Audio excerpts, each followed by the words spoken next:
Japan is witnessing an unprecedented tourism boom, drawing millions of visitors eager to explore its rich culture and landscapes.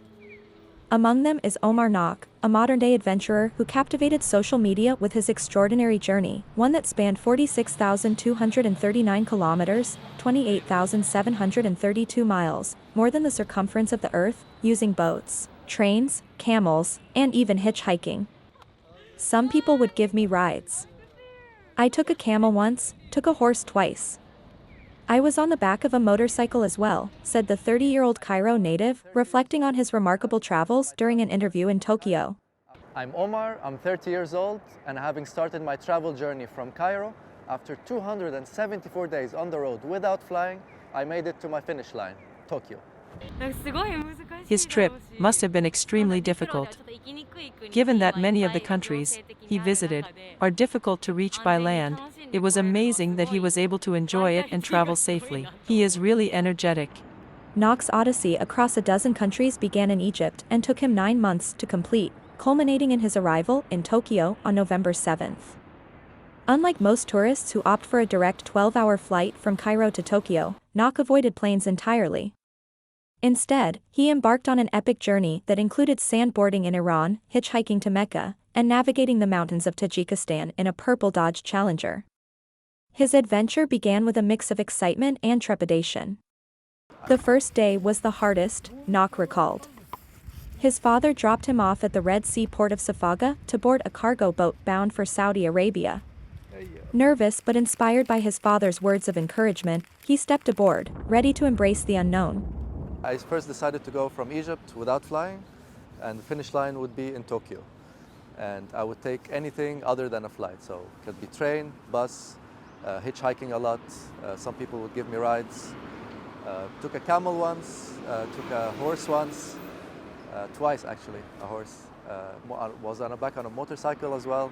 So just the rule was anything without flying, and the purpose of it was just to see as much as possible of the continent of Asia, going from one end to the other. Japan marked the furthest point he could reach in Asia without flying, arriving by ferry in Fukuoka before making his way to Tokyo. Along the way, he navigated regions where few tourists venture, relying on the kindness of strangers in unfamiliar territories. I hope that maybe I opened up some perspective or mind of some people to look at things in certain ways, Nok said of his experience. The day one was the hardest part. Just taking that first step. For me, it was a leap into the unknown, especially because of the countries I was planning to go through. I don't know much of them. There's not much information about traveling in them. Not many tourists go there. You're Iran, Afghanistan, Central Asia overall. So in that part, it was difficult, the first step. But once I got that first step, afterwards, you're in the flow, you're in the motion.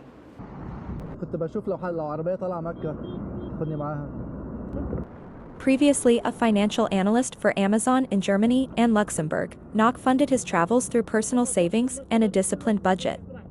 His daily expenses averaged $25, though his entire 2-week stint in Afghanistan cost just $88. Despite venturing into less-traveled regions, he emphasized he never felt unsafe, crediting the generosity and goodwill of people who helped him along the way. Hitchhiked to Mecca and finally arrived at Al-Kaaba. What a day. Nok's journey resonated with his 750,000 Instagram followers, offering a message of hope and connection in a world often divided by conflict and strife. "I'm sure there would be world peace, highly likely," he said with a smile when asked what might happen if everyone traveled like him. Sometimes I would camp, sometimes hitchhiking, so all that things. I am a budget traveler, like eating food, street food and so on, sleeping at hostels. I think in Nagoya was with 25 other people. I think it was 26 total in the room. The budget, I think so far, on average, has been in the mid-20s US dollars per day. I've done trips before in Latin America and in Europe and North America. But I think what stands out really the most on this journey has been related to people and hospitality of people. Let's say, I think it started also first day in Saudi Arabia. I didn't have a place to sleep.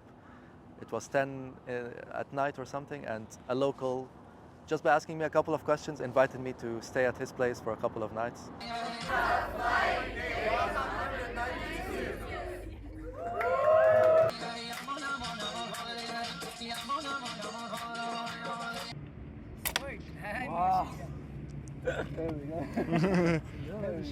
Which team do you support? Orange? Orange. Japan, with its weakened yen, has become a bargain destination for global travelers, attracting nearly 27 million visitors in the first 9 months of the year. While tourists have spent a record-breaking 5.86 trillion yen, $37.58 billion, so far, Nok's journey was not about luxury but about exploration, resilience, and the power of human connection. His story stands out as a testament to the enduring spirit of adventure in an increasingly connected world. Kinds of events making the news in a negative way about a country and people translating that to the common people of that country as well. Actions by a government or by a leader or so on.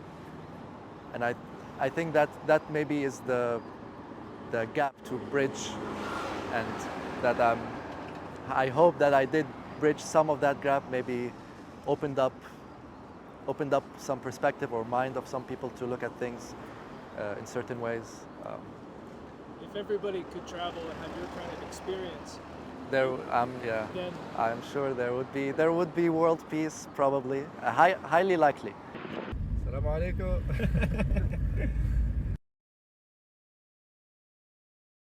كنت بشوف لو عربية طالعة مكة خدني معاها.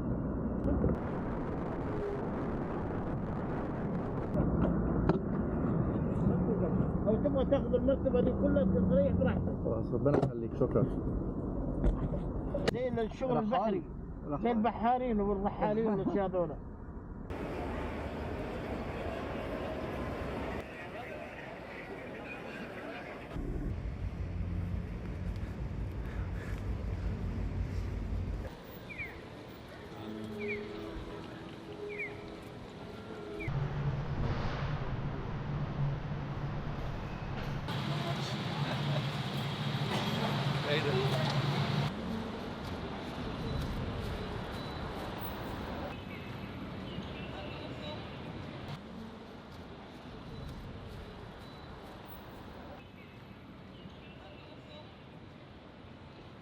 I'm Omar, I'm 30 years old, and having started my travel journey from Cairo, after 274 days on the road without flying, I made it to my finish line, Tokyo.